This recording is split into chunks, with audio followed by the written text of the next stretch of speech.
Picture yourself standing on a pier in New York Harbor, summer of 1923.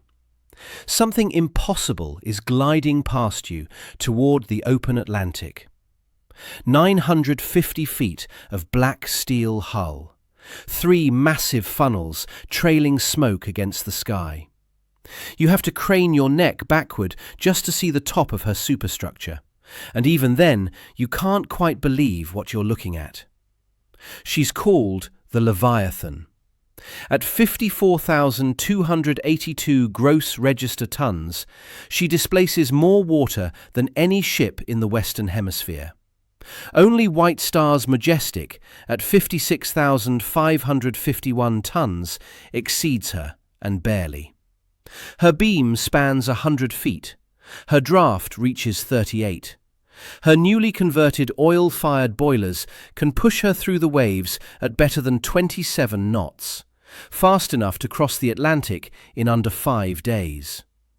She carries capacity for 970 first-class passengers, 550 in second class, 940 in third, all served by a crew of roughly 1,100 men and women. By every technical measure that matters, she is the most powerful passenger liner flying the American flag.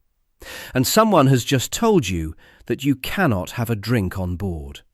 Not in the first-class lounge, not in the dining saloon, not in your stateroom, not anywhere on the ship, for the entire voyage, from the moment you step aboard in New York until the moment you disembark in Southampton or Cherbourg. The bars are locked. The wine cellars stand empty. The stewards will serve you nothing stronger than coffee for the entire 5-day crossing. A luxury liner where you cannot drink alcohol made sense to no one, especially the passengers paying for first class. But here's the thing. This wasn't some bureaucratic oversight, wasn't a temporary policy that someone forgot to revoke. This was deliberate, absolute, written into the interpretation of constitutional law by the highest legal authority in the land. And it killed her. The Leviathan was not sunk by an iceberg or a torpedo or a fire at sea.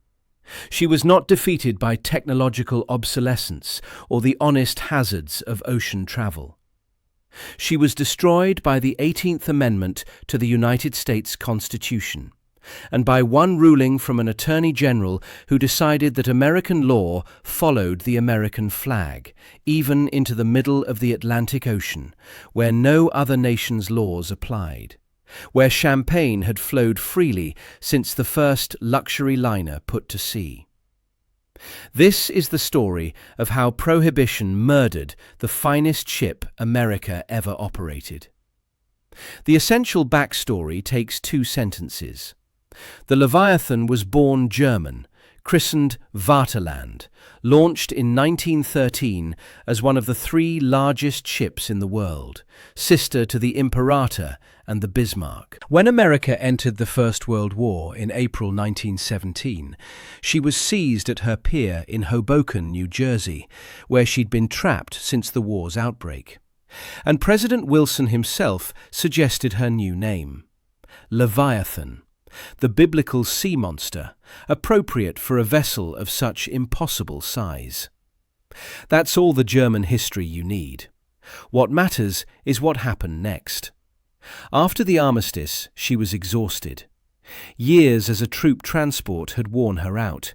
She'd ferried more than 100,000 American soldiers to France during the conflict. Her interiors were gutted, converted from luxury accommodations to military barracks. Her machinery was tired. Her boilers, still burning the coal they had consumed since her German construction, were obsolete and inefficient. She required an army of stokers just to keep moving. But the United States Shipping Board saw something else. Here was a ship larger than Cunard's legendary Mauretania, larger than anything else flying the Stars and Stripes, a captured prize that could be rebuilt from the hull up into a showcase of American engineering. Proof that the nation which had just helped win the war could compete with anyone on the seas. The contract went to Newport News Shipbuilding and Dry Dock Company in Virginia, and the work began in 1922 under the supervision of naval architect William Francis Gibbs. Gibbs was obsessive, demanding, brilliant. A man who would later design the SS United States, the fastest ocean liner ever built, but who cut his teeth on this project. The firm that would become Gibbs & Cox essentially had to reimagine the entire ship from the hull up. The scope of the reconstruction was extraordinary. Every wire pulled and replaced, every pipe examined and renewed where necessary. But the real challenge, the one that consumed months of engineering time and nearly derailed the entire project, was the boiler conversion. The original 46 coal-fired boilers were massive industrial furnaces that required an army of stokers working in brutal conditions around the clock. Men shoveling coal into fireboxes at temperatures that exceeded 120 degrees. Men breathing coal dust until their lungs turned black. Men who represented a labour cost that made the ship economically inefficient before she even left port. Gibbs wanted them gone, all of them. In their place would go oil-burning units, cleaner, more efficient, requiring a fraction of the manpower.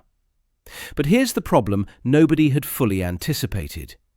The Vaterland had been designed from her keel plates to burn coal. Her entire lower hull was built around massive coal bunkers that fed the boilers from above. Coal doesn't slosh.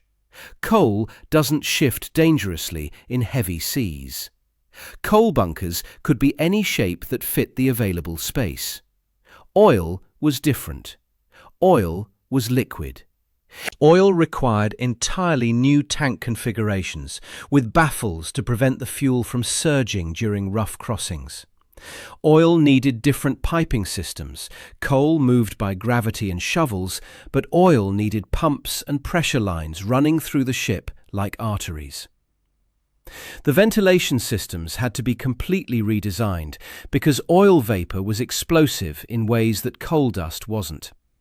One spark in the wrong place and the whole ship could go up. Gibbs and his team spent months solving problems that had never been solved before at this scale. They had to design new tank compartments that fit into spaces originally configured for coal storage. They had to route new fuel lines through decks that hadn't been built to accommodate them.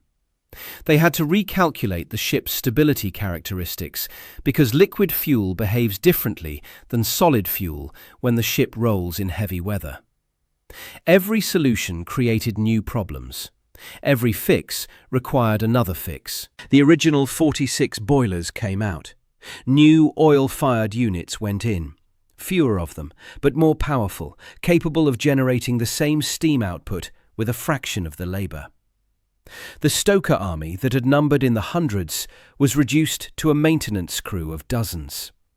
The coal bunkers were converted to oil tanks, their structural supports modified to handle liquid cargo. 14 months of reconstruction. Tens of millions of dollars in investment borne by the American taxpayer through the United States Shipping Board. National pride on the line. The passenger spaces received equally lavish attention.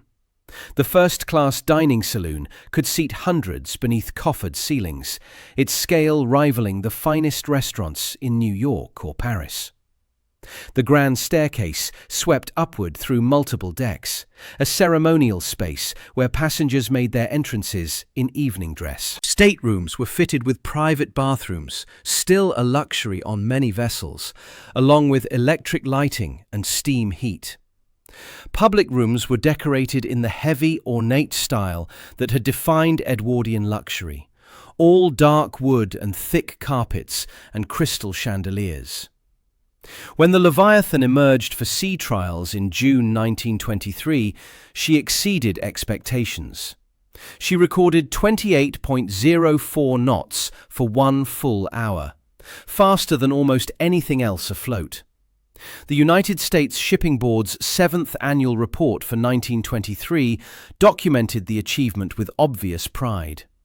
Here was proof that American industry could match anything Europe produced. Her first commercial voyage under the American flag departed New York on July 4, 1923. The date was deliberately chosen for its symbolic resonance. Independence Day, the birth of the nation. Flags flew from every masthead, bands played on the pier. Crowds gathered to watch the great ship ease into the Hudson and steam majestically toward the Atlantic, her 3 funnels trailing smoke against the summer sky. It should have been the beginning of something magnificent. But 15 months earlier, on April 9, 1922, a man named Harry Daugherty had already sealed her fate. Daugherty was Attorney General of the United States, serving under President Warren G. Harding, and he faced a question that would determine the future of American shipping for the next decade. The Treasury Department needed clarity on a matter of growing urgency. Did the Volstead Act, the enforcement mechanism of the 18th Amendment, apply to American-flagged vessels in international waters? The question wasn't academic, it was commercial dynamite. The Volstead Act, formerly known as the National Prohibition Act, had been passed by Congress in 1919 to provide the enforcement mechanism for the 18th Amendment. It defined what constituted intoxicating liquors, established penalties for their manufacture, sale, and transportation, and assigned enforcement responsibilities to various federal agencies. But the law had been written primarily with domestic concerns in mind. Speakeasies in Chicago, bootleggers in Detroit, rum runners along the Florida coast. Its framers had given relatively little thought to the complexities of international maritime commerce. The politics bearing down on Daugherty were brutal. The Prohibition movement had achieved its constitutional victory only 2 years earlier, and the dry lobby remained powerful, vigilant, and uncompromising. Wayne Wheeler of the Anti-Saloon League had made his position clear. Any loophole, any exception, any softening of enforcement would be met with fierce political opposition. Wheeler had helped put Harding in the White House. His organization could mobilize millions of voters. Daugherty, already embroiled in the corruption scandals that would eventually destroy his career, had no appetite for a fight with the temperance crusaders. On the other side stood the shipping industry, which understood exactly what a dry ruling would mean. American-flagged passenger vessels would be forced to compete against European lines on fundamentally unequal terms. The Shipping Board had just invested tens of millions of taxpayer dollars in reconstructing the Leviathan. Wealthy passengers who expected champagne with dinner and whiskey in the smoking room would simply book with Cunard or the French line instead. The entire American merchant marine, which the government was trying to build into a competitive force after decades of British dominance, would be crippled. Daugherty's legal reasoning, when he issued his opinion that April morning, was straightforward. Brutally so. The Volstead Act prohibited the transportation of intoxicating liquors within the United States and all territory subject to the jurisdiction thereof. An American-flagged vessel, Daugherty ruled, constituted American territory regardless of where it happened to be floating. The ship carried the jurisdiction of the United States wherever it sailed. The prohibition, therefore, applied as fully in the middle of the Atlantic Ocean as it did on the streets of New York or the farms of Kansas. No exception for international waters, no carve-out for first-class passengers. No acknowledgement that transatlantic travel was a competitive business where amenities mattered. No recognition that wealthy Americans might simply choose to book passage on foreign ships that weren't bound by American law. American ships would be dry ships, from the moment they left port until the moment they returned. The bars would be locked. The wine cellars would stand empty. The stewards would serve nothing stronger than coffee, tea, or ginger ale. Period. Some in the shipping industry hoped that Congress might overturn the ruling or carve out an exception for passenger vessels operating in international waters. Surely lawmakers would recognize the competitive absurdity of the situation. Others expected legal challenges. Perhaps the courts would find that the Attorney General had overreached, that the Constitution couldn't possibly extend its jurisdiction across thousands of miles of international waters where no other nation's laws applied. Neither materialized. The dry lobby was too powerful. The political will to challenge them simply didn't exist. The law was the law, and American shipping would have to live with the consequences. And that's when everything fell apart. The Leviathan's inaugural commercial season in the summer and fall of 1923 revealed the problem immediately. Her first-class cabins, those 970 berths that generated the highest revenue per passenger, sailed with significant vacancies, while her European competitors reported strong bookings. The ship that had cost millions to reconstruct was not paying her way from the very first crossing. Look at what she was up against. Cunard operated 3 major vessels on the transatlantic run, and all 3 could serve alcohol the moment they cleared American territorial waters, typically about 3 miles offshore. The Mauretania, at 30,700 gross register tons, remained the speed queen of the Atlantic, holder of the blue riband for the fastest crossing since 1909. The Aquitania, 45,600 tons, was famous for her stability and beautiful interiors, marketed as the ship beautiful. And the Berengaria, 52,226 tons, was the former Hamburg America liner Imperator, the actual sister ship to the Vaterland that became the Leviathan, built by the same German yard to the same basic design. White Star Line countered with its own fleet. The Olympic, surviving sister of the Titanic, still drew passengers curious about the ship whose twin had met such a famous end. The Majestic, the former German liner Bismarck, measured 56,551 tons, slightly larger than the Leviathan herself, and thus the largest ship in the world. The French line, the Compagnie Générale Transatlantique, known to everyone as CGT, operated the Paris and the France, elegant vessels that served as floating advertisements for French cuisine and French wine. Every single one of these ships could serve alcohol. Every single one of them marketed this capability, some subtly, some explicitly. Every single one of them reported healthy first-class bookings, while the Leviathan struggled to fill her premium cabins. Picture dinner on the Mauretania. You're seated in the first-class dining saloon, white tablecloth gleaming under crystal chandeliers. The sommelier approaches with the wine list, pages of it. Chateau Margaux 1900, Moet and Chandon Imperial, vintage ports from Portugal's Douro Valley, Sauterne to accompany the fish course, Burgundy with the roast, champagne to toast the evening. The wine is part of the meal, inseparable from the experience, curated to complement each course the way a musician accompanies a singer. Now picture dinner on the Leviathan.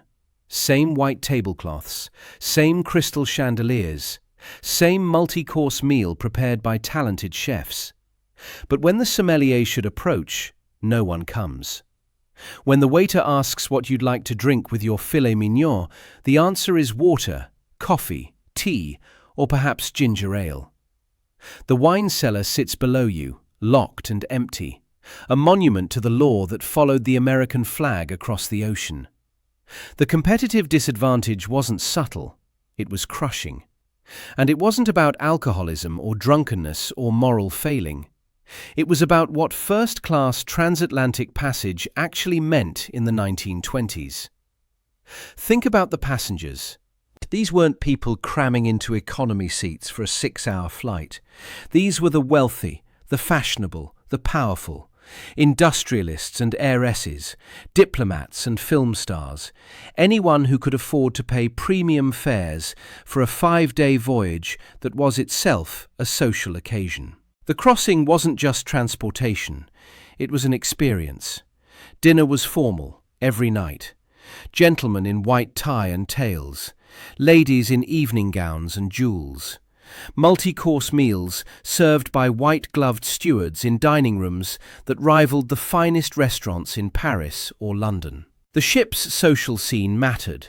Who was aboard, what parties were thrown, what connections were made. Romances began on these crossings. Business deals were negotiated over brandy in the smoking room. Reputations were made and broken at the captain's table. And wine and champagne weren't amenities in this world. They were expectations. Fundamental elements of civilized dining that no first-class passenger would have dreamed of doing without. A dinner at the Ritz without wine would have been unthinkable. A dinner aboard a luxury liner was supposed to be even more special. Why would anyone pay first-class rates for a dry crossing when the same money, or less, bought them a wet one on a European ship? They didn't. They booked Cunard. They booked White Star. They booked the French line.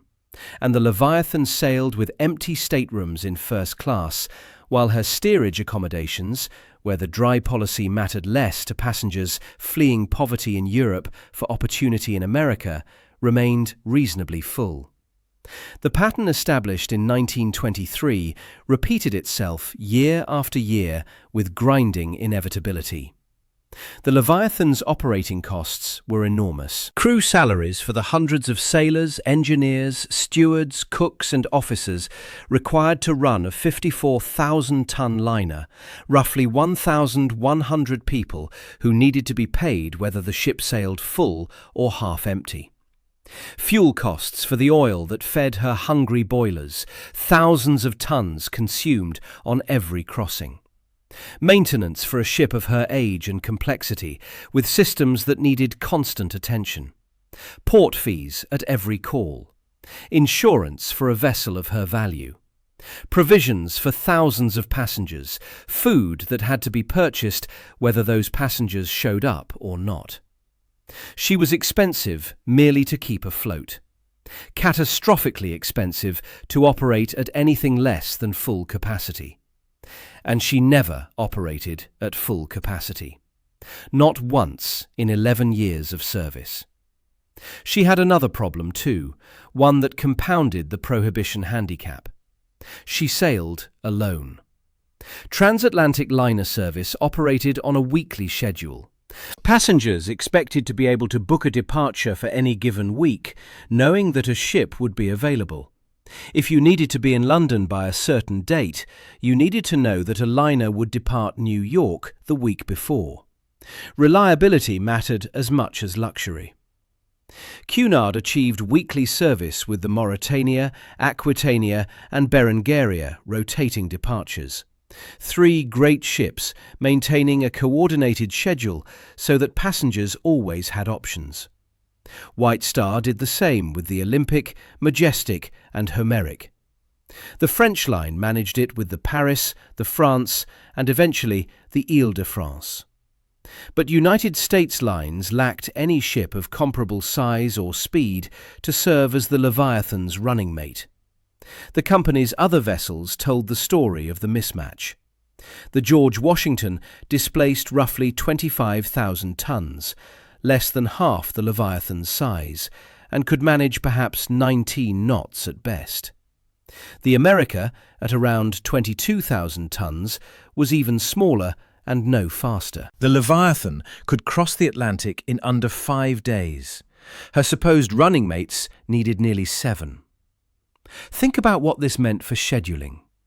If you missed the Leviathan's Saturday departure, or if Saturday simply didn't work for your travel plans, you couldn't book the George Washington for Tuesday and expect anything like the same experience. You'd be on a ship half the size, taking 2 extra days to reach your destination, arriving exhausted when you'd planned to arrive refreshed. The schedule made no sense. The mail contracts made it worse. Transatlantic passenger lines supplemented their revenue by carrying mail under government contracts that required regular, reliable service. Cunard could promise weekly departures with ships of consistent speed and capacity. United States lines couldn't. The Leviathan was too fast for her running mates, or they were too slow for her. Either way, the schedule was chaos. Passengers who needed scheduling flexibility, which described most business travellers and many tourists, had little practical choice but to book European lines that offered reliable weekly service with multiple ships of comparable quality. United States Lines was asking them to gamble their schedules on a single ship with no backup, a ship that might be unavailable the week they needed to travel. So the Leviathan sailed half empty while her competitors sailed full, sailed at a loss while they turned profits, sailed under a flag that had become, for purposes of transatlantic luxury travel, a competitive handicap rather than a point of pride.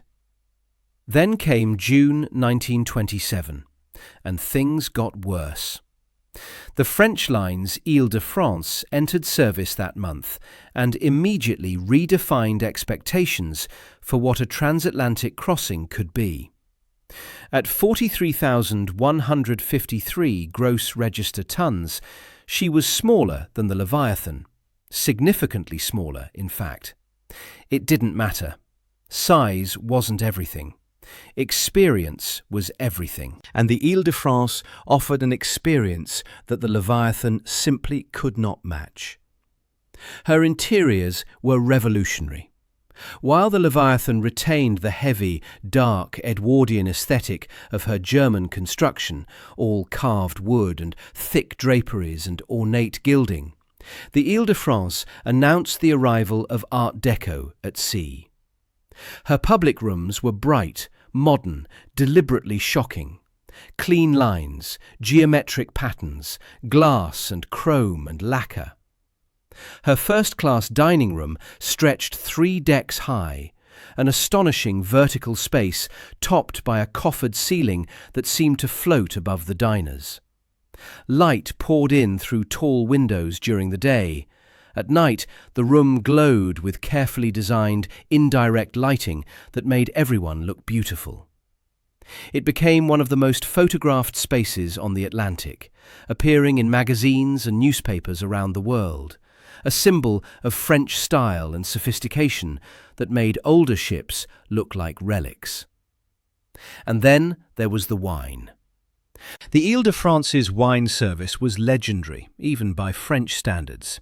Her cellars were stocked with the finest vintages France could provide, Burgundies and Bordeaux, Champagnes and Alsatian whites, wines selected by experts who understood that the ocean crossing was an opportunity to showcase French gastronomy to the world.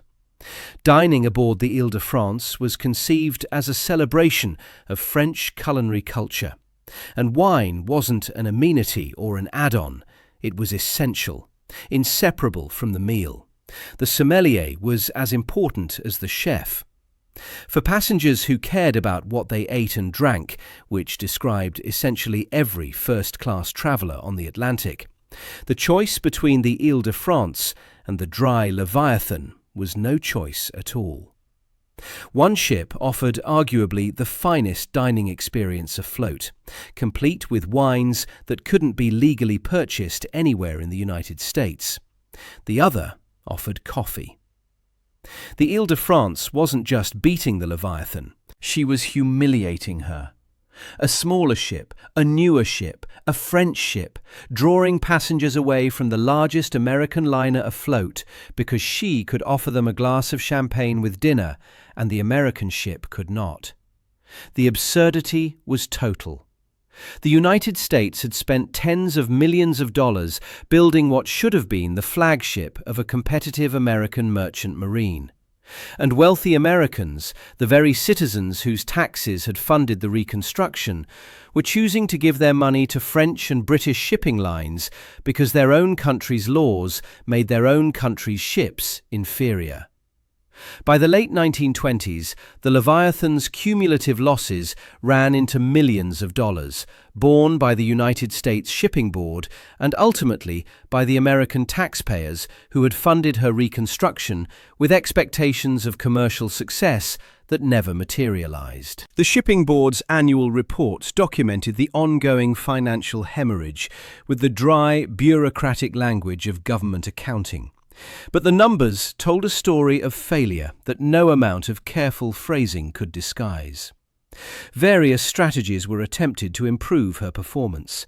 Fares were adjusted downward to attract passengers who might tolerate a dry crossing for a discount. Marketing campaigns emphasized the ship's size, still among the largest afloat, her speed, her American character, her safety record. Cruises were proposed as an alternative to the punishing transatlantic competition. Nothing worked. The fundamental problem, that wealthy passengers would not pay first-class fares for a dry crossing when wet crossings were available at comparable prices, could not be solved by marketing. It could only have been solved by changing the law, by carving out an exception for American ships in international waters, by recognizing that commerce had to compete on equal terms to survive. The law did not change. Wayne Wheeler and the Anti-Saloon League saw to that. Prohibition was too politically powerful, too embedded in the culture of the 1920s, too wrapped up in questions of morality and American identity to be modified for something as crass as commercial competition with European shipping lines. So the Leviathan continued to sail, and continued to lose money, and continued to watch European competitors fill their bars and their first-class cabins, while she sailed half-empty across an ocean that should have been her domain. Then came October 1929. The Wall Street crash devastated transatlantic passenger travel in ways that dwarfed even the prohibition handicap. Wealthy Americans who had been the core market for first-class passage suddenly found themselves less wealthy, less confident in their wealth, or simply less inclined to spend money on luxury travel while the economy collapsed around them, while banks failed and breadlines formed, and the optimism of the 1920s curdled into the desperation of the 1930s. Passenger numbers across all lines plummeted. Ships that had sailed full now sailed half-empty. Ships that had sailed half-empty laid up entirely, their owners unable to justify the operating costs for vessels that couldn't pay their way. The great age of transatlantic liner travel, which had seemed destined to expand forever, suddenly looked fragile. The Leviathan, already struggling, entered her death spiral. By the early 1930s, United States Lines was making fewer and fewer voyages with the great ship. Operating her at a loss had been defensible, barely, as a matter of national prestige during the relatively prosperous 1920s. You could argue that the American flag needed a flagship, that national pride justified a subsidy, that the competition with European lines was worth pursuing even at a cost. Operating her at an even greater loss during the Depression, when millions were unemployed and the government was struggling to fund basic services, was indefensible by any standard. Maintenance was deferred, repairs were postponed. Her machinery, already working hard after a decade of service, grew tired without the attention it needed.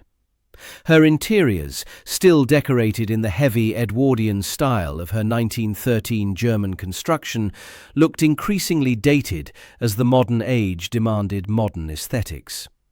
The streamlined liners that France and Italy and Germany were building made the Leviathan look like a relic of another century. The Normandy, under construction in France, would be revolutionary. The largest, fastest, most beautiful ship ever built, a floating Art Deco palace that would make everything that came before look antique. The Rex and the Bremen were already crossing the Atlantic at speeds the Leviathan could no longer match. The world had moved on. On December 5, 1933, the 21st Amendment was ratified, repealing the 18th and ending the nationwide ban on alcohol. American ships were finally permitted to serve drinks. It was too late. A decade of neglect had worn her out. A decade of losses had exhausted the political will to support her. Even with full bars, even with wine flowing again in the first-class dining room, she couldn't compete with ships designed from the keel up for the 1930s, rather than rebuilt from a 1913 hull. She was too old, too tired, too associated with failure. In 1934, the Leviathan made her last voyage under her own power. She was towed to her pier in Hoboken, New Jersey, the same pier where she had waited out the First World War as the German Vaterland nearly 2 decades earlier. There she sat, rusting, unwanted, a monument to national ambition that had somehow gone terribly wrong. Various schemes for her repurposing were proposed and rejected over the following years. A floating hotel, perhaps, moored permanently in some harbour where tourists might pay to walk her decks. A training ship for the merchant marine, teaching a new generation of sailors on a vessel whose technology was already obsolete. A target for naval gunnery practice, dying at least with some military dignity. None came to fruition. Nobody wanted her. The great Leviathan, once the pride of American shipping, had become an embarrassment, a rusting reminder of an experiment that had failed. In 1937, she was sold for scrap. The price was a fraction of her reconstruction cost, pennies on the dollar for the tens of millions that had been invested in her. In January 1938, she was towed across the Atlantic one final time. Not under her own power, that was gone forever, behind tugs. The voyage took weeks, the dead ship rolling helplessly in the winter swells as the cables strained against her bulk. She had once crossed this same ocean in under 5 days, her engines driving her through the waves at 28 knots. Now she moved at the pace of the tugs that pulled her, a corpse being dragged to the grave. Destination: the shipbreaking yards at Rosyth, Scotland. The yard workers who met her saw a ghost. Rust streaked her hull, where paint had peeled away during the years of neglect at Hoboken. Her funnels, once proud symbols of American ambition, stood silent and cold. Her decks were empty, her portholes dark. The ship that had carried presidents and film stars, industrialists and ambassadors, had become nothing more than 50,000 tons of scrap metal waiting to be dismantled. The breaking took months. Teams of workers cut through her hull plates with acetylene torches, reducing the steel to manageable sections that could be loaded onto railroad cars and shipped to foundries. Her engines, the oil-fired boilers that Gibbs had designed to replace the original German coal burners, were cut apart and melted down. Her propeller shafts, her rudder, her anchors, the very bones of the ship, all went into the furnaces. The fittings were auctioned, the carved wooden panels from her first-class lounges sold to collectors or salvage dealers. The crystal chandeliers that had illuminated so many formal dinners dispersed to antique shops across Britain. Her furniture, her china, her silverware, all the physical evidence that she had once been a luxury liner, scattered to the winds. Some of her steel, they said, went into the weapons that would fight the next war. The hull that had carried American tourists to Europe would become tanks or artillery shells or warship armour. A fitting end, perhaps, for a vessel born as a German giant, seized as an American prize and killed by an American law. She was 25 years old, She had operated under the American flag for 11 of those years. During that entire period, she never turned a profit, not once. Come back now to that Manhattan pier. Summer of 1923, the moment the Leviathan first set out under the American flag. Watch her again as she eases into the Hudson. Black hull gleaming in the summer sun. 3 funnels trailing smoke against a blue sky. Passengers lining the rails in their finest travelling clothes, waving to the crowds below. The bands playing, the flags flying, the sense of possibility that hung over everything that July 4th afternoon. The crowds on the pier felt pride that day, real pride. The sense that their country was finally claiming its place among the great maritime nations. That the captured German giant had been reborn as an American triumph. That the Stars and Stripes would soon fly over the finest ship on the Atlantic. They couldn't know what was coming. Couldn't know that Harry Doherty's ruling, issued 15 months earlier in an office at the Justice Department, had already sealed her fate. Couldn't know that the magnificent vessel they were watching steam toward the Narrows would never turn a profit, never fill her first-class cabins, never achieve the destiny that her size and speed and engineering should have guaranteed. Couldn't know that in 15 years she'd be dead, broken up for scrap in a Scottish shipyard while Europe armed for war.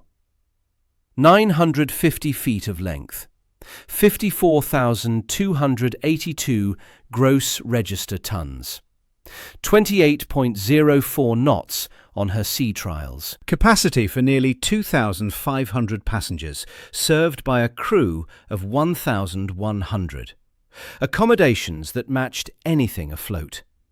The investment America made in her, the coal-to-oil conversion, the rebuilt interiors, the 14 months of reconstruction, the endless attention to detail by William Francis Gibbs and his team, was the equal of anything the European lines spent on their flagships. What she lacked was permission. Permission to offer her passengers what they expected from a first-class crossing. Permission to compete on the same terms as her rivals. Permission to pour a glass of wine at dinner, to serve champagne at a celebration, to offer whiskey in the smoking room after the ladies had retired. The 18th Amendment and the Volstead Act denied her that permission. Harry Doherty's ruling made the denial absolute, extending American jurisdiction across thousands of miles of international waters where no other nation's laws applied. The Leviathan wasn't defeated by technological obsolescence, wasn't undone by the honest hazards of ocean travel, wasn't outcompeted by ships that were genuinely better built or better run. She was destroyed by a law that made 0 sense for luxury travel, a law that crippled American shipping while handing victory to European rivals who had done nothing to earn it except refuse to ban alcohol on their own ships. The French didn't build better engines. The British didn't train better crews.